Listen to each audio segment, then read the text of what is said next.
Strand has been out for a while now, so I want to take a look at everything we've learned and unlocked and put it all together and just make the best overall Strand Warlock I could possibly make. Now, if you've been a fan of the channel for a while, you know I've done a series like this when we were leading up to Lightfall with all the subclasses we had in the game currently at that time. Well, I kind of want to do that with all the Strand subclasses leading up to Season 21. With Bungie seeming to nerf some of the playstyles of Strand, some of these builds, including this one, is very different than what we've had from the start. But regardless of all that, this build is still one of the strongest builds in the game in my opinion. It is going to allow you to have some of the best ad clear in the entire game with things like suspending and unraveling enemies, on top of doing a lot of single target damage with your super, and even threatlings playing into that as well. Your entire screen is literally going to be covered in green, and you really only have to shoot a couple enemies to pretty much clear an entire room of ads. This build's insanely fun, and I would definitely recommend you all give it a try. Also, if you'd like to see a video just like this for the Hunter and Titan, be sure to let me know in the comments below,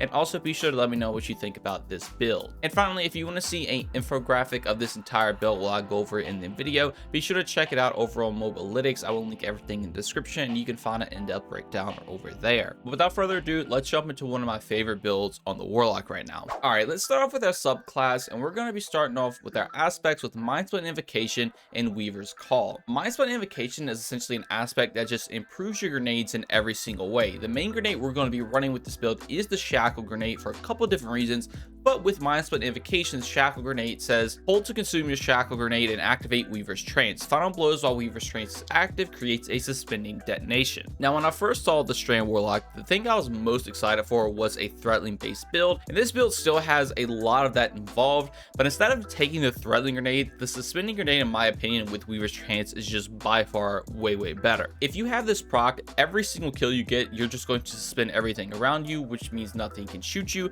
On top of that, with the amount of grenade regeneration you have, you can pretty much just throw your Shackle Grenade all the time, and suspending enemies will actually unstop them. Now, it doesn't say anywhere in the stats, but essentially suspend will also stun anti-barrier champions as well, because it will put them up in the air and there's nowhere they can go. They can't put their shield up, and they're just kind of stuck there to just die. Suspend is extremely strong. It's by far probably one of the strongest parts of Strand, and Warlocks can take a lot of advantage of that with this aspect. Now, the other aspect we're going to be running is Weaver's Call. So this is cast your Rift to weave 3 threatlings and deploy any threatlings you have perched. So like I said, this is also going to be heavily playing into a threatling based build. We're going to be able to suspend, we're going to have threatlings out, and we're going to be unraveling everything on the battlefield. This is going to be super nice. If I have a bunch of threatlings on me, I will be able to shoot all of them out, and even if I don't, when I place a Rift down, it would just spawn 3 threatlings, which just makes your Rift a pretty good offensive option if you're in a sticky situation. So you'll just always have some little companions to help fight for you in pretty much any battle. Now, your melee is Arcane Needle, and while you cannot change this out, I do kind of want to go over and talk about it.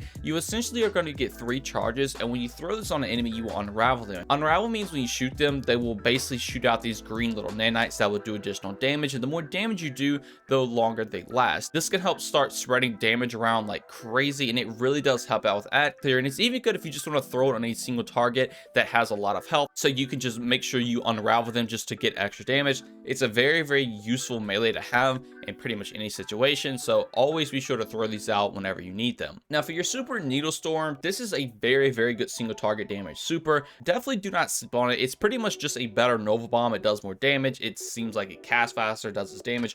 It's overall just really good, and in my opinion, it's honestly probably the second best Warlock super in the entire game, obviously with Well of Radiance coming in first. Now, for fragments, we're going to be running Thread of Warding, so picking up an Orb of Power grants Woven Mail. We're going to be making orbs all the time alongside your teammates making orbs. This just means when you pick up that orb, you're going to get a 60% damage reduction, which is obviously just insane. You can constantly proc it over and over again because you can always just pick orbs up, and this just really helps out with your survivability. Now, we're also going to be running Thread of Rebirth, so Strand Weapon Final Blows have a chance to create a threatling. With this build, we're mainly going to be running Strand Weapons all the time. If you're not running a Strand Weapon, you can definitely swap this out, but I would highly recommend running a Strand Weapon because it can have access to a perk that we'll go over in a second, which plays heavily into this build. But with this, we're just going to make some extra threatlings when we get kills. Now, we're also going to be taking Thread of Evolution, so threatlings travel farther and deal additional damage. Since we're going to have threatlings coming from our fragment and our aspect, this just means this is going to get a lot of value. Our super will also make them, which will just add even more super damage to whatever you throw it at. Overall, if you're playing into Threatlings on the Warlock, you definitely want to take this fragment. Then finally, we're running Threat of Generation. So dealing damage generates grenade energy. This fragment is still extremely strong. Any form of damage you do, it can come from anything in your kit, will actually just generate you grenade energy, which just means you can always have your shackle grenade up to throw and suspend enemies, or you can also consume it with a milestone invocation, so all your weapon kills will suspend enemies. It just makes having these two up all the time extremely easy, and it's definitely a fragment you do not want to miss out on. Now, the other main part of this build lies in your weapons. Like I already said, you want to use a strand weapon for the most part. I know Quicksilver Storm's a great option, but honestly, in my opinion, for Warlocks, Rufus's Fury is by far your best option. This is going to be a rapid fire frame auto rifle, but it can come with the perks Hatchling and Demo.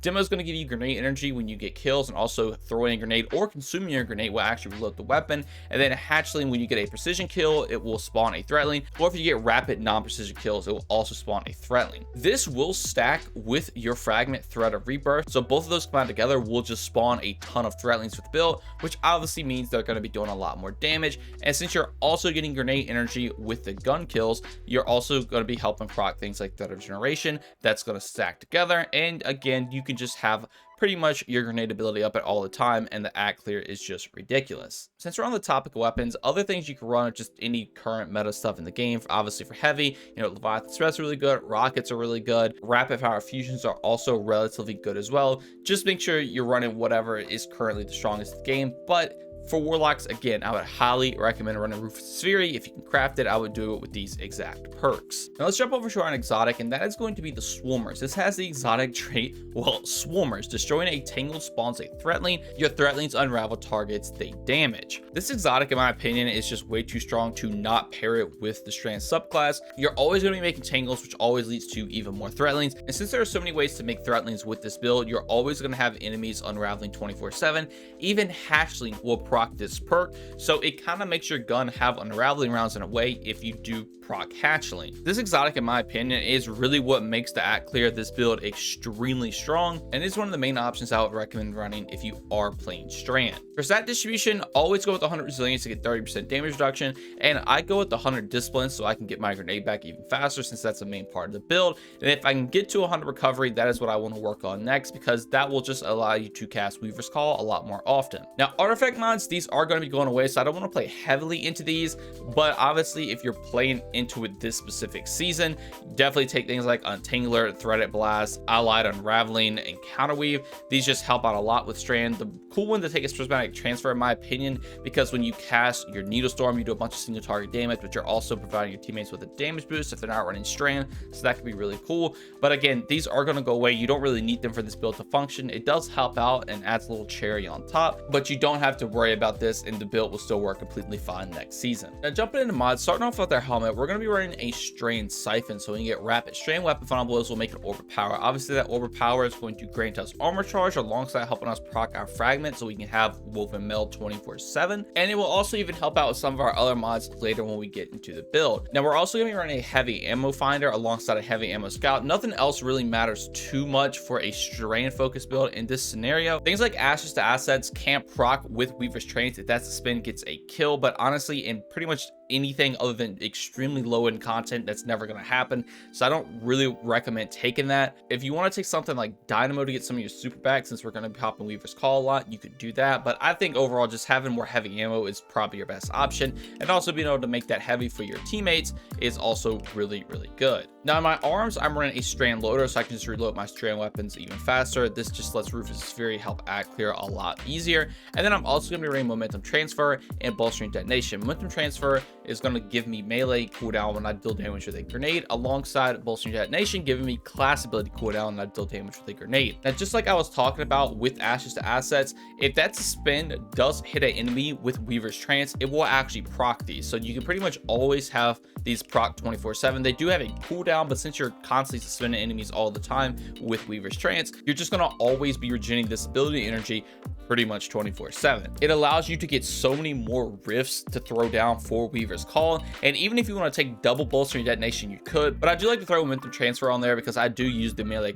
quite a bit if I do need to just make sure to have a unravel target. Now for your chest piece, always run resist mods. This just helps out so much with survivability. You don't really have to take anything else with the build, so just be sure to swap these out for whatever you're going into. Now for your boots, I'm going to be running a recuperation, so when I pick up an orb, I will get some health, innervation, so when I pick up an orb, I will get some grenade cooldown, and a absolution, so when I pick up an orb, I will get some cooldown for all of my abilities. Again, picking up that orb will grant Woven Mel as well, so you're getting that 60% damage reduction, but you're also getting that survivability with recuperation, and you're going to be able to pop Weaver's Trance more, alongside also proccing Weaver's Call and your Threaded Needle more because of absolution. So picking up orbs is extremely strong with this build, and you just get so many benefits. Now for my bond, I'm going to be running a bomber, so when I use my class ability, I'll get some grenade cooldown rate, a distribution, so I get some cooldown rate for everything, and then utility kickstart, so I'll just get some class ability energy back when my class ability is fully extended. So with all this combined together, you're getting a ton of grenade energy, and you're also going to be getting a ton of class ability energy back, and pairing that with bolstering detonation, you're pretty much always going to have your rift up, and you're 100% going to have your grenade up at all times. But that is pretty much the build. As a recap, what you really want to do is just pop your shock grenade to proc Weaver's Trance. After that, every single kill you get is going to suspend enemies, alongside making threatlings with things like hatchling alongside Thread of Rebirth. The threatling's going to do a lot of damage. You're going to have grenade energy coming back all the time because of Thread of Generation. On top of that, your survivability is going to be good with Thread of Warding. Just super is extremely strong. Picking up those orbs also going to grant you a bunch of other benefits for survivability and cooldown rate. You have things like bolstering detonation and distribution utility kickstart to help proc Weaver's Call over and over again to constantly make those threatlings. Threatlings are going to be produced literally everywhere in this build. Even your exotic will produce them when you make tangles, and also the threatlings will unravel enemies, which does even more damage. And like I said in the beginning, you pretty much could just get one precision kill with Rufus's Fury, and then everything just proceeds to die. It's extremely fun, and I would definitely give it a shot. Now for my transmog, if you were curious, this is what I was running.